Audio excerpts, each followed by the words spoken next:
Tell me what led you to making this pivot from engineering to financial planning for engineers.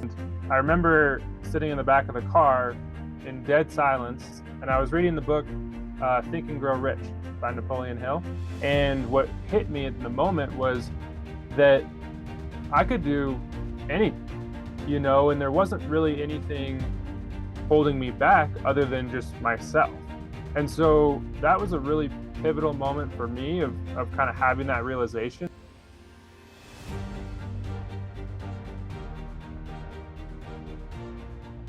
Ryan Sullivan, welcome to the Entrepreneurial Engineer. Thanks so much for coming on. Yeah, thanks, Darren. Glad to be here.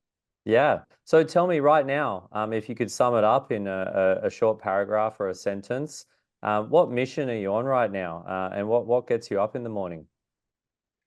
Yeah, well, so I'm really on a mission to help kind of empower and educate, architects and engineers with their finances. And so in my own career as an engineer myself, I saw that there wasn't a lot of education out there, and it was kind of left up to me to figure these things out. And I enjoyed that, and so I did a good job of that for myself. But as I started to have more conversations with other people around me, realize that not everybody else, spend all their free time learning about finances and investing and those types of things. And so that was, one of the catalysts to pursue me to kind of switch from engineering to financial planning, and now specialize in working with engineers as well as architects. And so it's really about, helping people, leverage their wealth, leverage the time that they're spending, in their career. A lot of engineers are really career focused and driven, which is great. And I think that sometimes leads to missed opportunities when it comes to their finances or investments. So Yeah, right. And I mean, being an engineer myself, I need to ask. So, do you find that engineers aren't so good at managing their financial wealth or their planning? so I think a lot of engineers are generally fairly good at saving.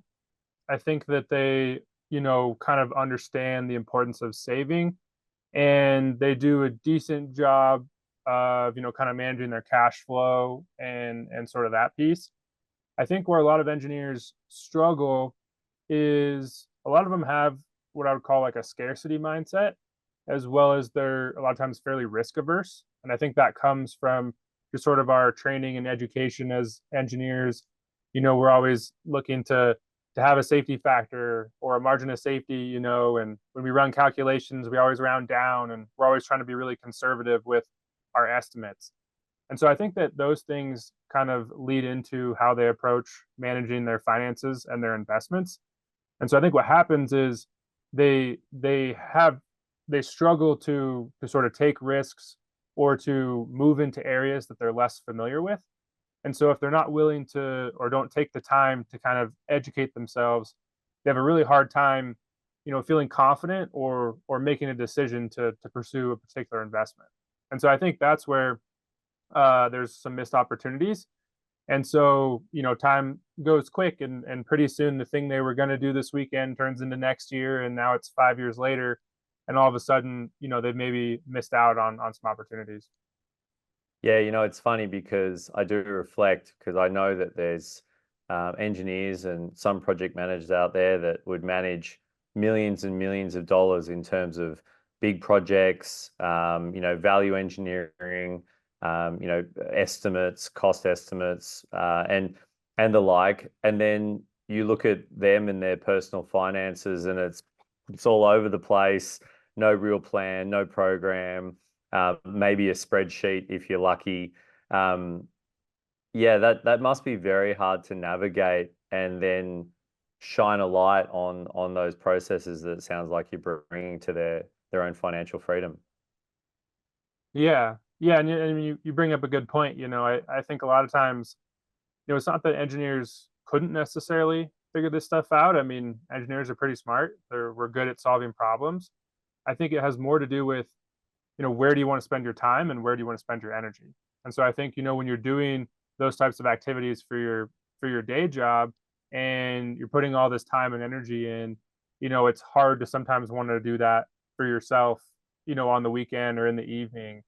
And so, again, that's where, I think another piece that engineers struggle with is because they can figure things out themselves, they a lot of times don't necessarily seek out or maybe get the assistance that they might benefit from.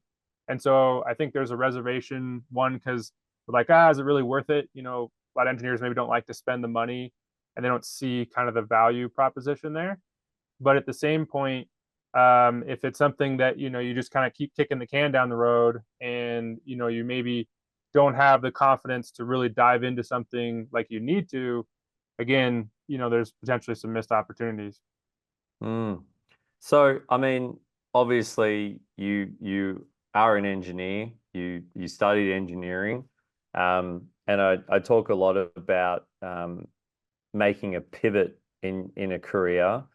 Tell me what led you to making this pivot from engineering to financial planning for engineers.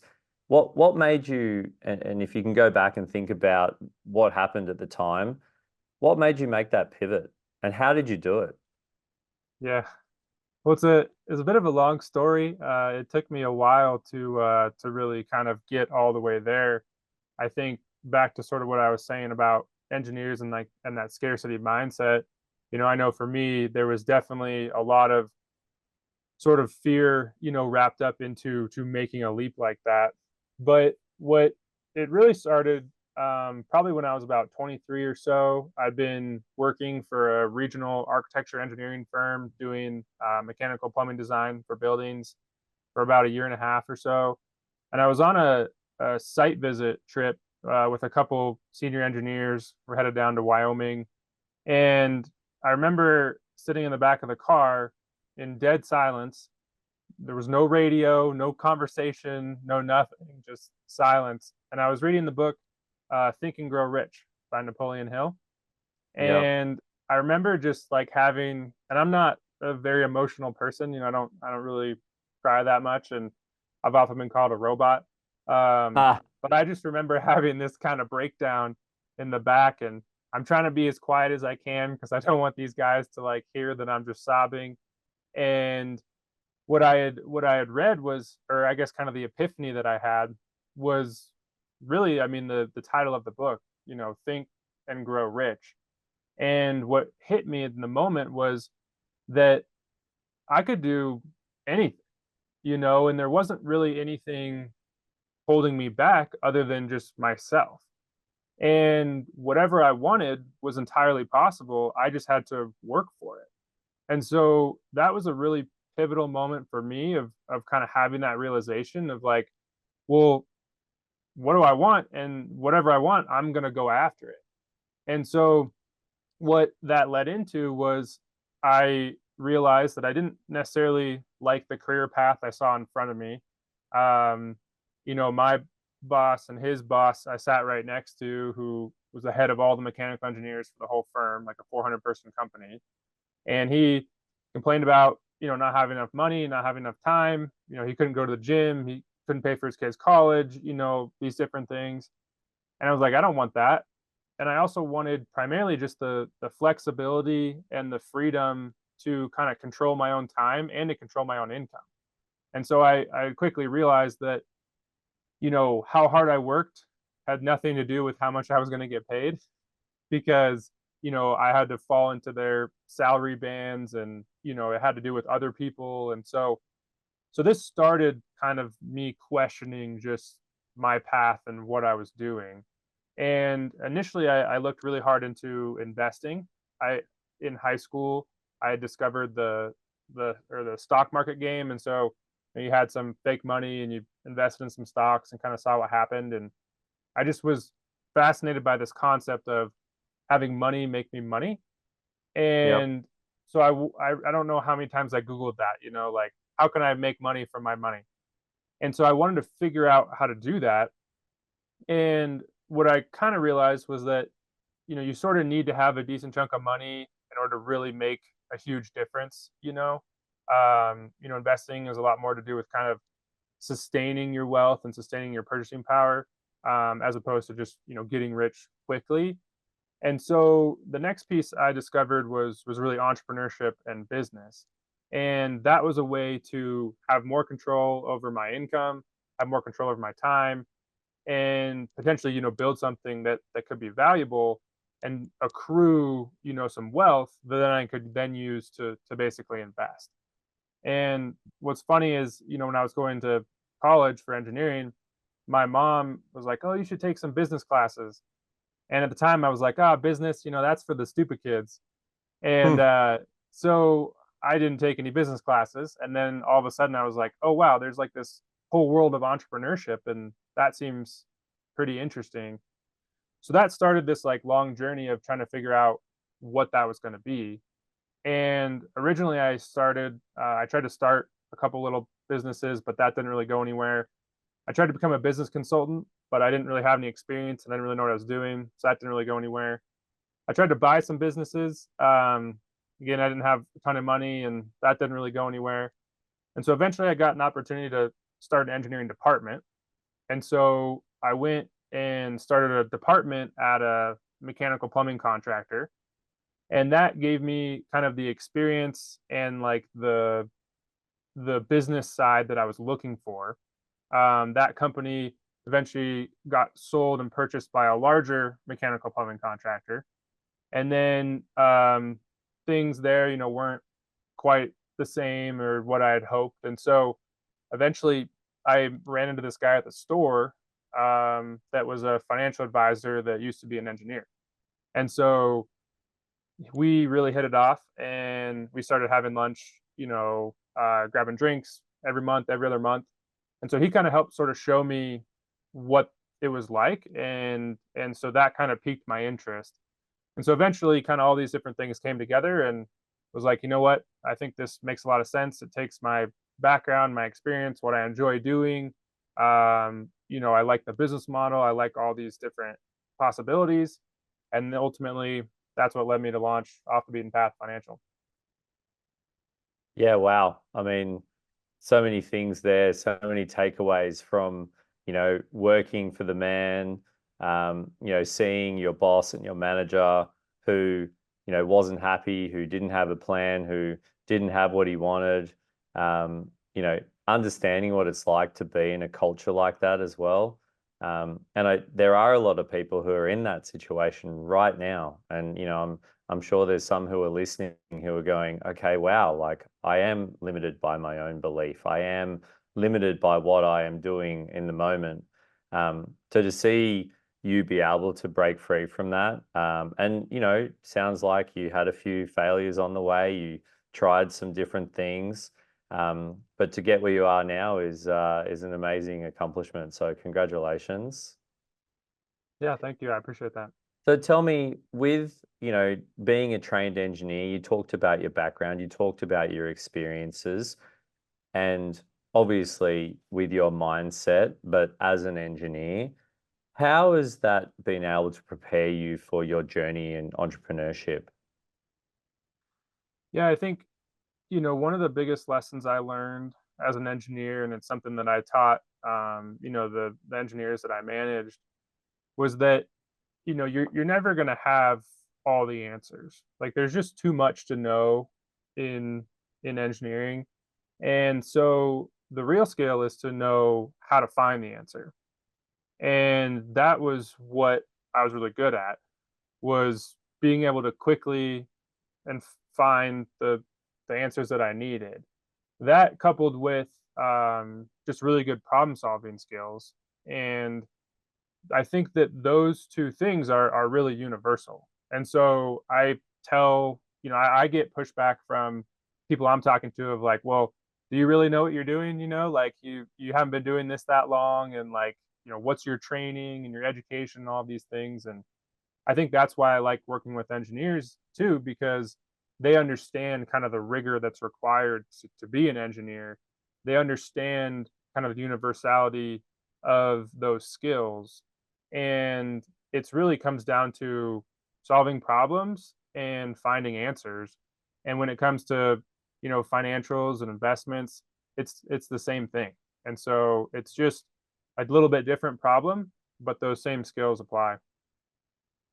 Yeah, and how much of that engineering mindset, or at least I think of engineers, you mentioned you've been called a robot. It's quite funny, but engineers, we deal with numbers, right? There's a lot of numbers. Financial planning, I can presume, is a lot of numbers. How many of those skills do you think are transferable between the two industries that you have played in? I think a lot. Um, I mean, at the end of the day, like when I think about my engineering experience, I was a lot of it, was routing.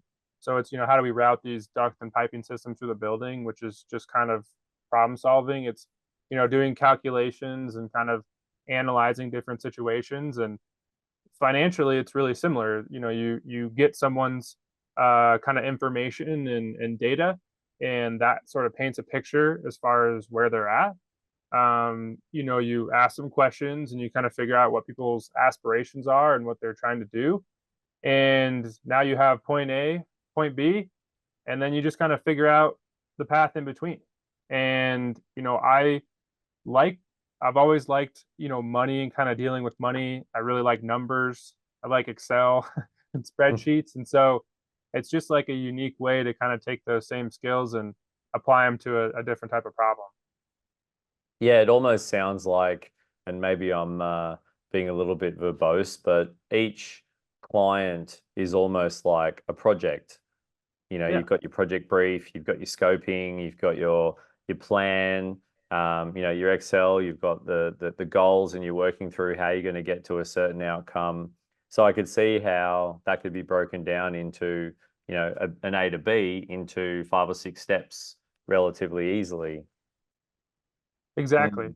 Yeah, and that's, I tried to align my process similar to kind of the engineering and design process. One, just to relate more and to help me communicate to engineers, what to expect and what that looks like. But yeah, there's a lot of similarities between the two. Mm.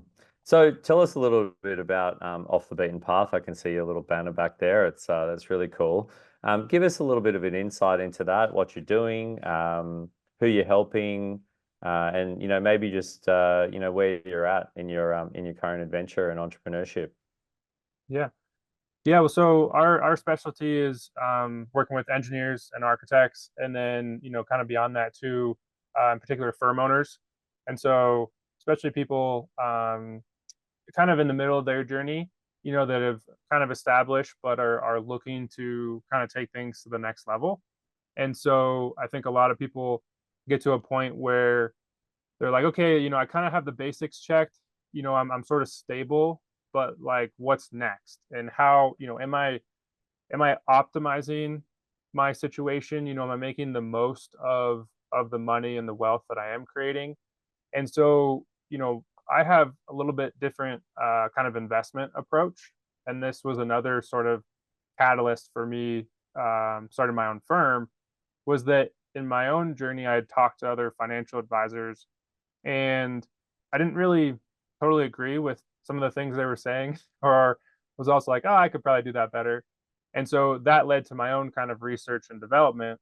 And back to what I said at the beginning about, engineers being kind of risk averse, I take a what I call a defense first sort of investment approach. And it's really more about like risk management. And I think a lot of times in the investment world, kind of the status quo is, you have some percentage of stock, some percentage of bonds, and those kind of adjust as you get closer to retirement. And I don't really like that approach. It doesn't really make sense to me. And so when I think about risk and then I think about investing, I think more about how can you understand the environment that you're in and adjust your risk tolerance in relation to the environment that you're in. And I think the best example of that is I like to climb mountains. I'm a big outdoors person, and climbing mountains is inherently risky. But if it's like a really nice day, good temperature, good weather, blue sky, it's not so bad. Versus if you're in like a storm and it's pouring rain and it's wet and it's dark and it's cold, the level of risk to do the same thing is substantially higher. And so when it comes to investing, it's sort of similar. You can understand kind of the environment that you're in, the situation you're in, and then you can take more or less risk as makes sense. So that's something that we do for our clients is, we'll manage investments. We also do, financial planning, which is sort of a broad term for basically, let's, what do you want to do with your money? Let's set goals. Let's figure out how to accomplish them. Let's plan around taxes. Let's make sure you're protected. Um, and then, we also do a bit of business planning. And so for people that are, firm owners, let's make sure that your business is profitable and operating well. And then, how can you leverage your business for personal wealth? And so that looks like taking advantage again of understanding taxes, looking at retirement plans, and just kind of overall business processes to help maximize how your money flows through your business and ultimately to yourself. Wow, that's great. I love the mountain climbing analogy. I think that off the beaten path, off the beaten track, it's yeah, it's definitely fitting. So I'm sure that, obviously we want to get some free advice, right? I mean, you're here, we're talking, and I again, I'm sure there's some young engineers out there listening that, they're starting out, they're probably maybe starting to get a little bit of a better salary. Maybe they're at home, they're not paying rent, they're interested in investing, they're not really sure what to do. Tell me what's some of the guidance and tips that you'd give maybe some of the younger generation who might be starting out, some things they can consider and maybe think towards in their own future. Yeah. Yeah, I think that the kind of the biggest place to start is a lot of times people get hung up on they don't really know exactly what to do, or they don't feel like they have the money to be able to invest or to save. And so I talk about it's a lot easier to go from one to two than it is to go from zero to one. And what I mean by that is if you're on zero, like doing anything feels like a lot. And so the first step is to really kind of get off zero and start doing something because it's a lot easier to adjust from there. So what that looks like is if you don't think you can save, then just save a little bit. I mean, if it's 50 bucks a month or it's 20 bucks a month or whatever, like once you have kind of the account set up, you understand the process, like you kind of have it automated, then once your income goes up or your expenses go down, you have a little more cash flow. It's a lot easier to adjust that number. And so then you could bump it from your 20 to your 100 or your 20 to 50. And over time, it's really about just slowly increasing that threshold. So that's kind of the first thing is, get off zero. And then when it comes to kind of like specifically thinking about investing, um, this is not investment advice. This is just for general education. Got to say those Sure, disclaimers. of But course. I think the best place to start is really just thinking about kind of passive index investing, and this is where what I do for my clients is not that because I feel like you can you can do better if you know what you're doing, but most people don't know what they're doing, and so that's where they get into trouble. And so it's not about buying GameStop or buying options on Robinhood, or YOLOing into something, but really just having kind of like a broad basket of diversified, low cost funds. And so that's really the best place to start. And from there, you can at least kind of get your feet wet. You're probably hopefully shouldn't lose everything. That would be pretty wild. And so it's just about being well diversified into different types of assets. The other thing that I think about too, that I think a lot of other advisors kind of miss or people don't always factor in is diversification is more than just like, oh, I have some stocks and some bonds, or I have, some international stocks. It has to do with, your different types of income and all of your assets, and so if you have a house or if you have some real estate, if you have a business, if you have other types of assets, that all kind of plays into the overall picture. And so thinking about kind of your asset allocation and your overall portfolio from that really holistic lens is going to create kind of more stability because you're not going to end up in a situation where you're over concentrated in, say, the construction industry. And that's a common thing I think for a lot of engineers. You work in the construction industry and you're maybe more familiar with, say, like real estate. It makes sense to you, and so now all of a sudden your job, your income, and all of your assets are tied up in your local real estate market because that's Yeah. what you're comfortable with. And it's like it doesn't take much to kind of wipe you out. And so that's another thing that I would just encourage people to think about is, you know, I understand, doing what you're comfortable with, but that's where you can maybe work with somebody or, spend a little more time figuring these things out so that you can be a little more broadly diversified. 36% of listeners won't subscribe to this podcast, and that's a real shame. If you want to help me share the stories and help others learn and grow, then please like and subscribe.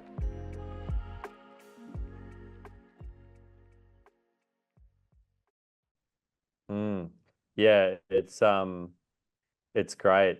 I mean, that level of advice, I think a lot of people, or at least engineers, they are comfortable with property.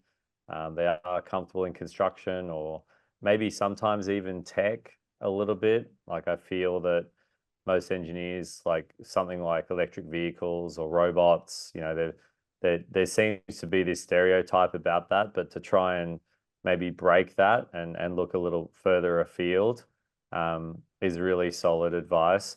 What about someone of my ilk, like 20 years in the industry?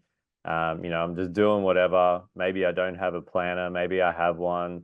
Is it, and I know I'll probably know the answer to this question, but is it too late? Or, say I don't have any financial planning and I'm just sort of winging it myself, other than just, giving someone like you a call. What sort of broad advice, and for general education purposes, would you think would be something that you consider? Yeah. Yeah. I mean, sort of the counterpoint to the thought of like, oh, is it too late? Is, I mean, sort of what's the alternative, right? And so for a lot of people, if you're not where you want to be, then like something needs to change. And so as hard as that might be, if you want things to change, like you have to change. And so I've had that conversation with a lot of people that, have been doing things their way for a while. It's like, well, I don't know if I really need your help, or like, I'm not sure if I'm going to see a return on that. And it's like, you're not in a very good spot. And that, like, that's why we're having this conversation. Like, what is going to be that catalyst that finally gets you to do something different? And so I think, if you're 20 plus years in of doing it on your own and you haven't really figured it out yet, I mean, sure, you could read some books or you could listen to some podcasts, and I have a ton of free resources I put out there. Um, you can try that, but there's something else going on.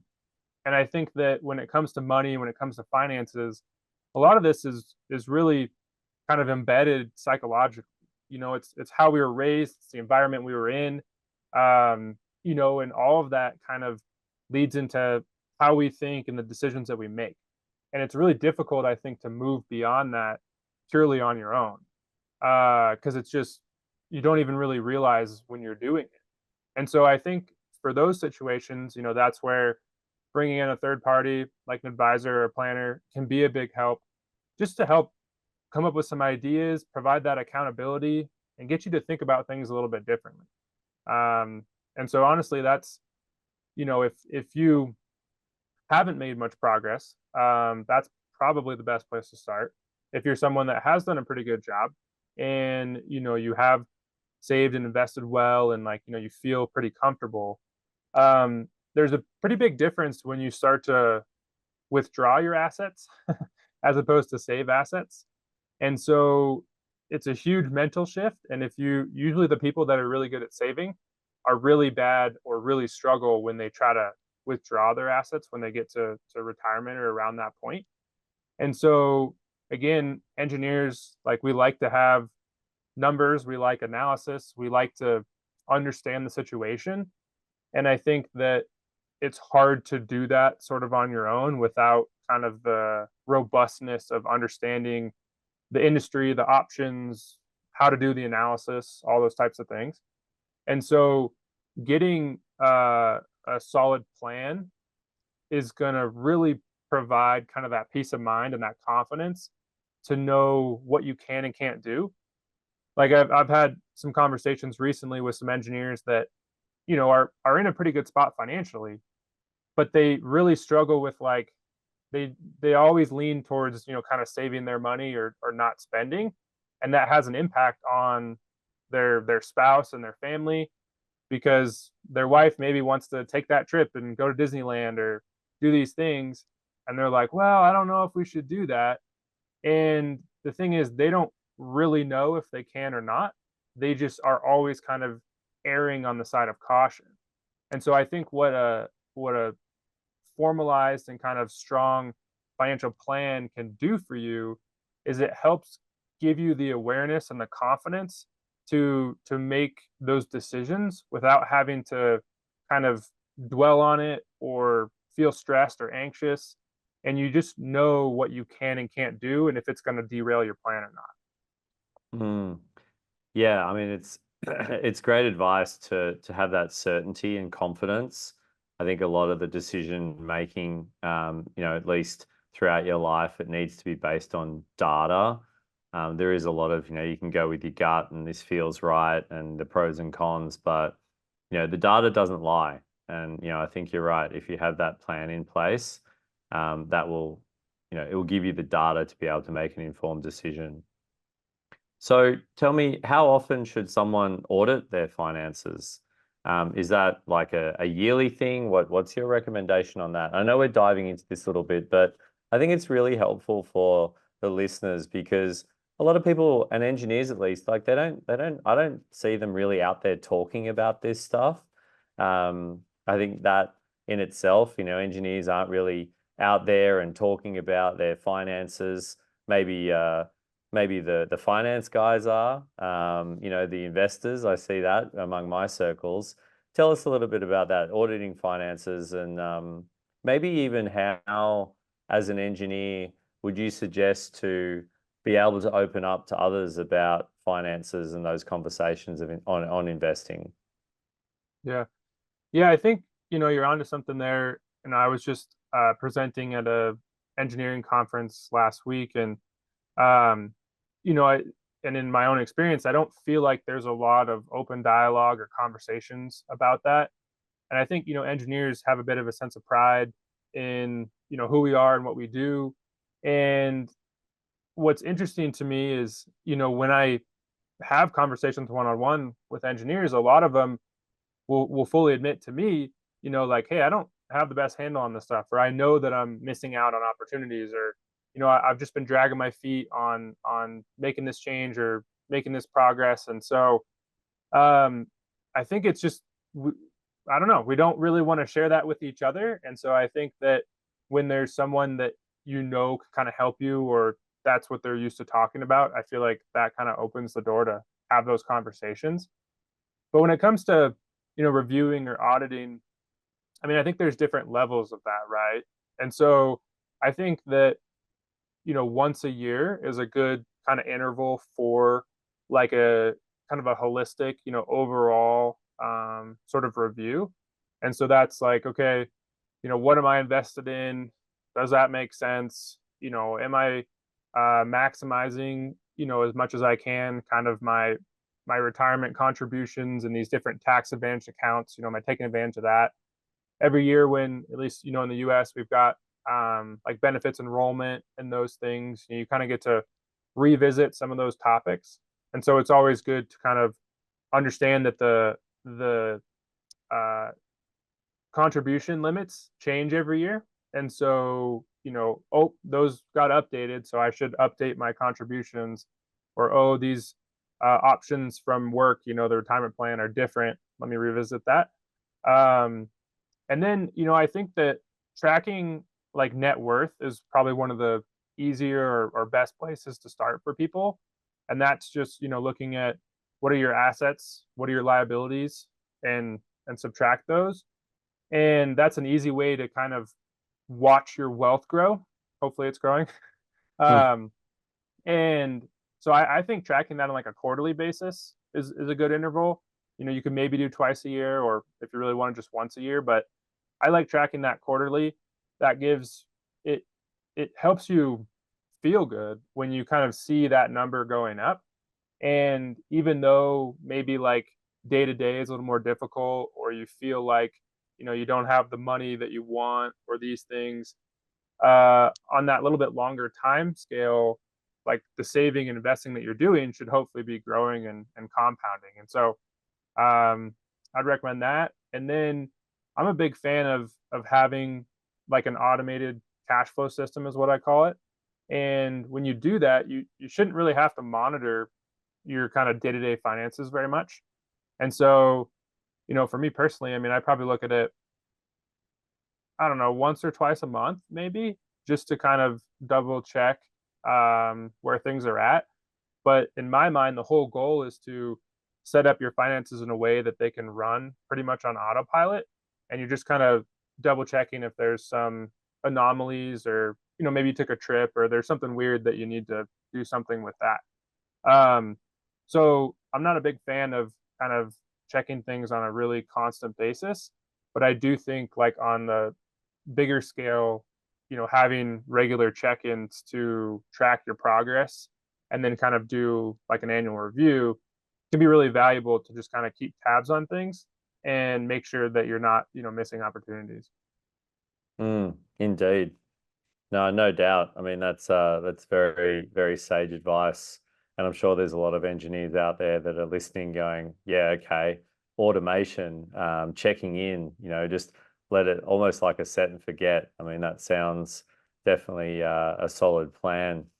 So tell me at the moment, Ryan, what are some of the challenges you're facing in your journey of entrepreneurship and off the beaten path? Yeah, I mean, there the biggest challenge was really like fully committing. That was hard. Just again, having kind of that scarcity mindset and having had a really comfortable income, comfortable job, and to basically kind of give all that up voluntarily, um, because I was thinking this other thing was going to be better. And so, for me, I started my firm and continued to work full time as an engineer for probably close to 2 years before I um, kind of fully took the leap. And what helped me with that was running the numbers and like having a plan and having kind of fallback options. And so like I had all of this kind of thought and planned out about what I could do, what I needed to do, what that was going to look like, if I was on track or not. So it was very clear about kind of where I was and what I needed to be doing.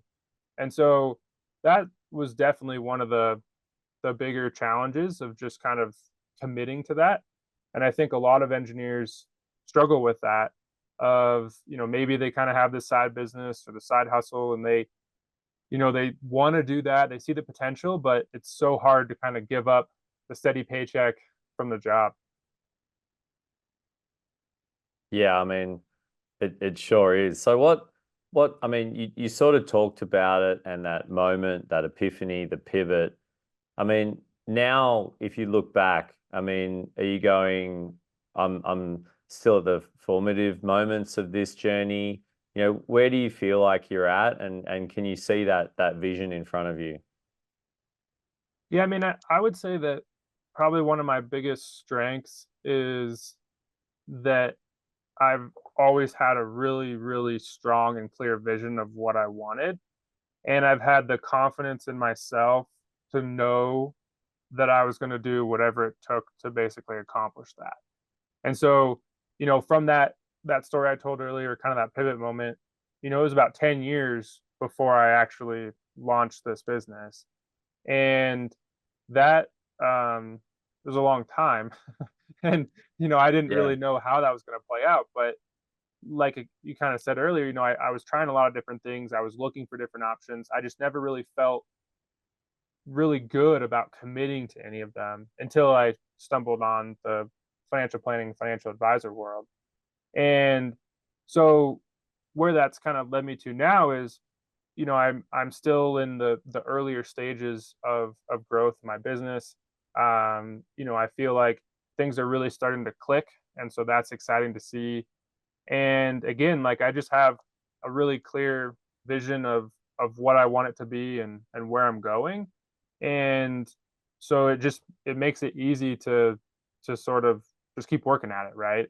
Like I'm not questioning what I'm doing or any of those things.